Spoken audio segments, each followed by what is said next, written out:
Alright, this is the GoPro Hero 1, 2, and 3 shootout. Let's see how these cameras do side by side shooting the same thing.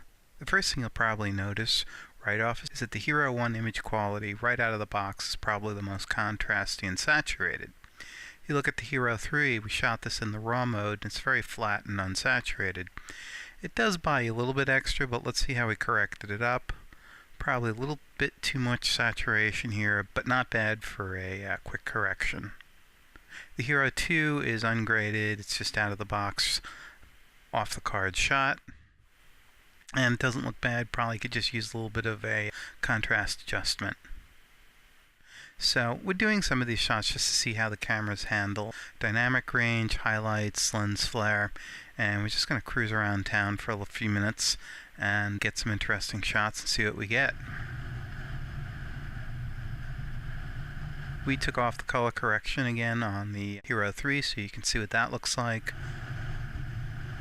Definitely the flattest one of the bunch.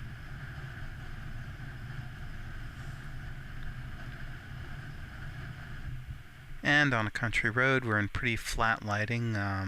Again, nothing really has changed very much. I think maybe the Hero 2 looks slightly warm on the white balance, and the color correction we got on the 3 might have gone slightly too red, but still doesn't look bad. And in a second, we're going to get into some direct sun into the lenses of all these cameras. And they all make pretty good looking lens flares. The Hero 1 seems to be flaring the most, but that could just do with how we have the camera angled. It's certainly a pretty looking flare, I like it. Hero 1 out of the box still looks pretty good just in overall picture quality. But when we take these things in our next test full screen, you will see some differences in sharpness, especially considering the Hero 3 is actually shooting at 2.7K. Another difference with these cameras is that the one is only shooting in 30 frames per second. The other two are actually shooting 24.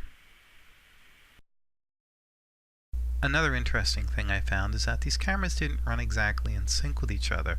We rolled about 22 minutes on this little car ride, and they were out by quite a few frames at the tail end of each other. Another very interesting thing to note here is that the Hero 2 is actually running at 24.000 frames per second, not 23.976. So that gave me something like a 42 frame difference at the tail end of this, which I was quite surprised at. But once I interpreted it to 23.976 in Premiere Pro, I came out a lot closer. And we'll take a look at sync in another set of tests.